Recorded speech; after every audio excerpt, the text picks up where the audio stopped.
नमस्कार, राज की बात में आपका स्वागत है। सुप्रीम कोर्ट और सरकार के बीच जजों की नियुक्ति को लेकर ठनी हुई है।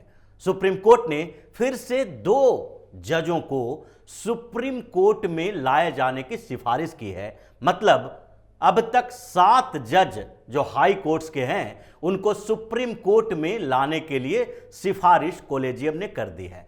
पहले 13 दिसंबर को 5 हाई कोर्ट के जजों को सुप्रीम कोर्ट लाने की सिफारिश की गई थी और उसके बाद अब 2 और जजों की सिफारिश की गई है, लेकिन सरकार अभी इनको सुप्रीम कोर्ट के जज नियुक्त करने के लिए जो सिफारिश है उसको मंजूरी नहीं दे रही है। दोनों तरफ से ठनी हुई है। सुप्रीम कोर्ट इस बात पे अड़ी हुई है कि किसी भी तरह से जो सिफारिश भेजी गई है उससे इधर उधर सरकार कुछ नहीं कर सकती।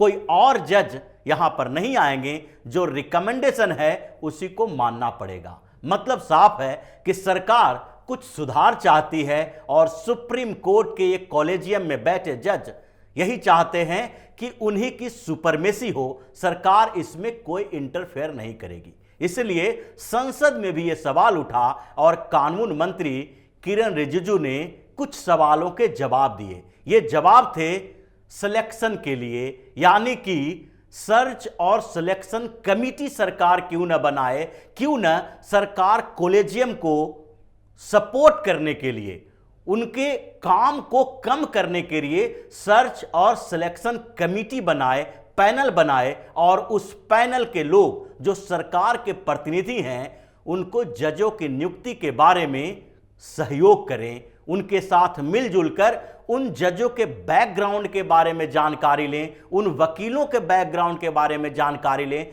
जिन्हें हाई कोर्ट या सुप्रीम कोर्ट में जज बनाने के लिए सिफारिश की गई है।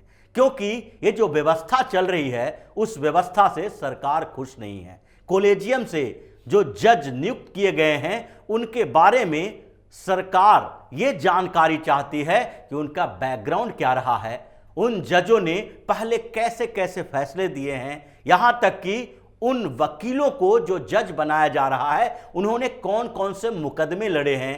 क्योंकि ये बड़ा मसला है कॉन्स्टिट्यूशनल बेंच का। ये संविधान के ऐसे बेंच का फैसला होगा जिसका समाज, सरकार और पूरी व्यवस्था के ऊपर असर पड़ता है। संसद में भी इसकी चर्चा हुई और किरण रिजिजू ने बताया कि उन्होंने सीजेआई चंद्रचूड़ को लेटर लिखा है और सुधार की बात की है कि memorandum of procedure of appointment of जजेज, जो एमओपी कहा जाता है, उसको लागू किया जाना चाहिए और वो जो 2015 से पेंडिंग पड़ा हुआ है उसको फिर से उसमें सुधार की गुंजाइश है। क्योंकि ये सुधार की बात पहले के सुप्रीम कोर्ट के जज भी कहे हैं। उन्होंने 2017 के एक मामले का जिक्र किया जिसमें जस्टिस कर्णन के मामले पर सुनवाई चल रही थी और जस्टिस चेलमेश्वर और जस्टिस रंजन गोगोई ये दोनों ने ये बातें कही थी कि जजों की नियुक्ति के लिए जो एमओपी पर बात हो रही है उसमें सुधार की संभावना है,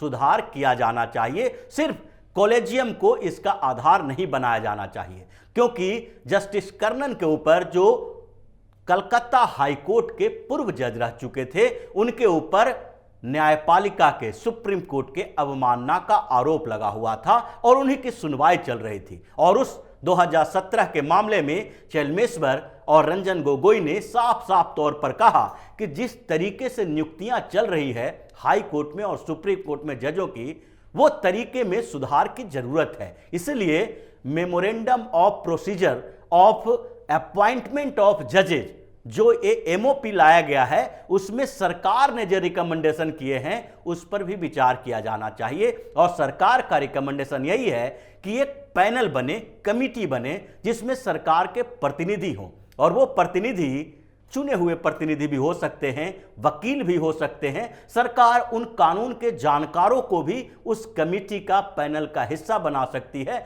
जो कॉलेजियम को सपोर्ट करने के लिए होगी, सहयोग करने के लिए होगी। उनके बारे में जानकारी इकट्ठा किया जाएगा कि जिन वकीलों या जजों को नियुक्त किया जाना है उनके बारे में क्या क्या जानकारी सरकार के पास होनी चाहिए। ये व्यवस्थाएं चल रही है और इस व्यवस्था पर बार बार सवाल उठाया जा रहा है, क्योंकि कॉलेजियम व्यवस्था के तहत जजों की नियुक्ति ऐसे की जा रही है जो संविधान में जजों की योग्यता से बाद एक और योग्यता निर्धारित किया गया है। अगर सुप्रीम कोर्ट के जज नियुक्त होने की योग्यता की बात करें तो संविधान में स्पष्ट तौर पर लिखा हुआ है, आर्टिकल 124, उसमें साफ तौर पर कहा गया है कि सुप्रीम कोर्ट में जज बनने के लिए योग्यता क्या होनी चाहिए। उन्हें भारत का नागरिक होना चाहिए, उन्हें कम से कम 5 साल तक हाई कोर्ट्स में एक या एक से अधिक हाई कोर्ट के जज बने रहना चाहिए, या फिर इसके अलावा उन्हें 10 साल तक एक से ज्यादा हाई कोर्ट्स में या एक हाई कोर्ट में एडवोकेट वकालत की प्रैक्टिस किए होना चाहिए। इन दोनों में से कोई योग्यता होनी चाहिए, यानी कि अगर कोई 10 साल तक लगातार प्रैक्टिस किए हुए है तो उसको भी सुप्रीम कोर्ट में डायरेक्ट जज नियुक्त किया जा सकता है, जैसा कि अभी सौरभ कृपाल के मामले में हो रहा है। यानी हाई कोर्ट या सुप्रीम कोर्ट में उन्हें जज बनाया जा सकता है। यही नहीं, हाई कोर्ट के जजों की नियुक्ति के लिए भी आर्टिकल 217 में साफ तौर पर लिखा हुआ है कि वो 10 साल तक जुडिशियल ऑफिस होल्ड करके रखे हों, यानी कि लोअर जुडिशियरी में डिस्ट्रिक्ट कोर्ट हो, मजिस्ट्रियल कोर्ट हो, उन जगहों पर वो जॉब कर चुके हैं,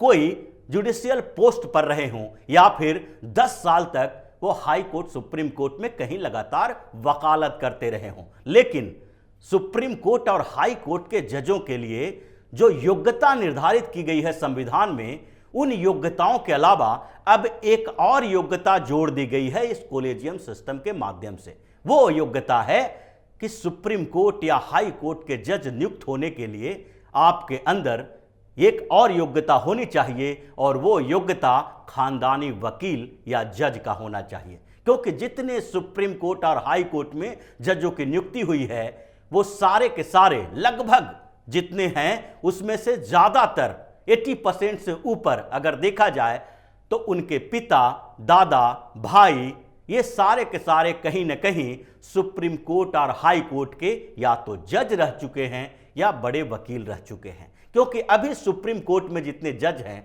उनमें भी अगर देखा जाए तो चीफ जस्टिस चंद्रचूड़ भी जस्टिस वाई चंद्रचूड़ के बेटे हैं, जो सीजेआई रह चुके हैं। सबसे लंबे समय तक सीजेआई वो भारत के रहे थे। वही नहीं, उनके अलावा एसके कौल हैं, जिनके भाई नीरज कौल दिल्ली हाई कोर्ट के जज रह चुके थे, एडिशनल जज रहे, उन्होंने बाद में त्यागपत्र दे दिया। वही नहीं, उनके अलावा केएम जोसेफ हैं, जिनके पिता मैथ्यू साहब सुप्रीम कोर्ट के जज रह चुके थे। उनके साथ दीपांकर दत्त हैं, जिनके पिता सलील कुमार दत्त कलकत्ता हाई कोर्ट के जज रह चुके हैं। संजीव खन्ना हैं, जिनके पिता देवराज खन्ना पहले दिल्ली हाई कोर्ट के जज रह चुके हैं। यही नहीं, अभी जिन लोगों का रिकमेंडेशन किया गया है उनकी योग्यता भी कुछ ऐसी ही है।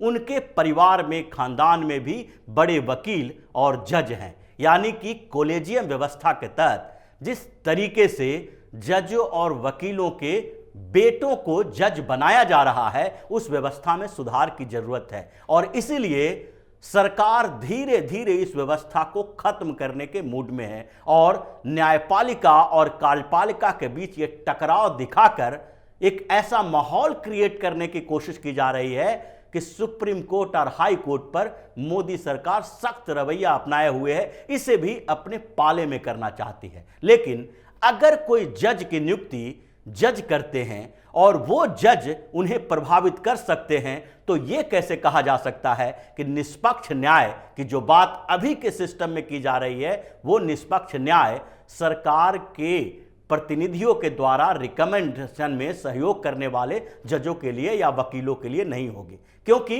नियुक्ति की एक सामान्य प्रक्रिया उनकी योग्यता के बाद कंपटीशन हो सकता है, जिसके लिए सरकार ने एनजेएसी लाया था, यानी national judicial law commission act लाया था, जिसे सुप्रीम कोर्ट ने खारिज कर दिया 2015 में। उसके बाद सरकार ने कहा कि अगर एनजेएसी लागू नहीं किया जा सकता है तो कॉलेजियम व्यवस्था के तहत जो एमओपी की बात चल रही है उसी में सुधार की गुंजाइश है। सरकार और सुप्रीम कोर्ट ये दोनों मिलकर इसको सुलझाने की कोशिश कर सकते हैं, लेकिन सुप्रीम कोर्ट उससे भी बात मानने से इनकार कर रही है। और इसलिए अभी 104 जजों के लिए जो हाई कोर्ट्स में सिफारिश की गई थी, उनमें से 44 से ज्यादा रिकमेंडेशन सरकार ने रिजेक्ट कर दिया, क्योंकि सरकार के पास इसकी सूचना थी कि जिन वकीलों और जजों के लिए नियुक्ति की बात की जा रही है उनका बैकग्राउंड गलत है। क्यों इन्हें सोशल मीडिया पर सरकार के खिलाफ मुहिम चला दी है, तो कुछ लोग सोशल मीडिया पर क्या सामान्य जीवन में भी एक्टिविस्ट की भूमिका में आए हुए हैं। क्या इन लोगों से निष्पक्षता की बात की जा सकती है? जैसे सौरभ कृपाल की बात हुई, जिसके लिए 5 बार रिकमेंडेशन किया जा रहा है। करीब करीब 5 से 6 सालों से सुप्रीम कोर्ट के कॉलेजियम में बैठे जज, चाहे जज बदलते रहे हों, कॉलेजियम वही है, और वो बार बार सौरभ कृपाल को जज बनाने के लिए रिकमेंडेशन पर रिकमेंडेशन कर रहे हैं, जबकि सरकार ने यह बात कही है कि रॉ ने भी उनके खिलाफ रिपोर्ट सौंपी है। आईबी की रिपोर्ट भी हमारे पास है कि वो गे हैं, और गे में भी उनका जो पार्टनर है वो स्वीडन का स्वीडिश नागरिक है। और ऐसे में कैसे कहा जा सकता है कि वो अपने पार्टनर के साथ, जो विदेशी नागरिक है, उसके साथ रह रहे हैं?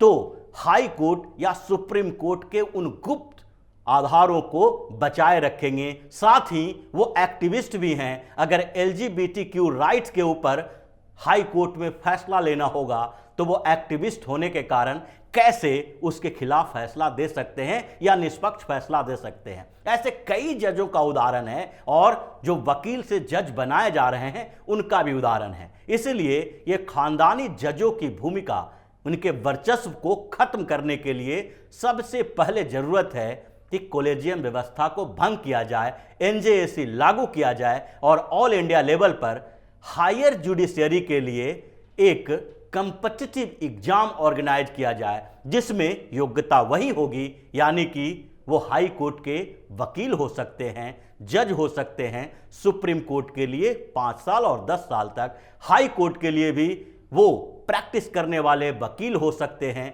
या फिर लोअर जुडिशियरी के जज हो सकते हैं। लेकिन सबको कंपटीशन फेस करना पड़ेगा अगर अपर जुडिशियरी में वो जज बनना चाहते हैं। सरकार यही चाहती है, और अब ये होकर रहेगा, क्योंकि सरकार ने जिस तरीके से MOP के ऊपर और इनकी सिफारिशों के ऊपर अपना रुख तैयार किया है और बताया है, उससे तो साफ लगता है कि अब सुप्रीम कोर्ट और हाई कोर्ट में जजों की नियुक्ति खानदानी वकीलों और जजों के परिवार से नहीं होगी, बल्कि उन परिवारों से भी होगी जो सामान्य तरीके से वकील बनते हैं, जज बनने की तैयारी करते हैं, जिसमें योग्यता है, काबिलियत है, और वो प्रतिस्पर्धा यानी कंपटीशन में पार्टिसिपेट कर सकते हैं और बेहतर वकालत करते हुए बेहतर जज बनने की कोशिश कर सकते हैं। तो इसी तरह की खबरों के साथ फिर से हाजिर होंगे। तब तक के लिए बने रहिए हमारे साथ और देते रहिए हमें सहयोग, ताकि इसी तरह की खबर हम आपके लिए लाते रहें।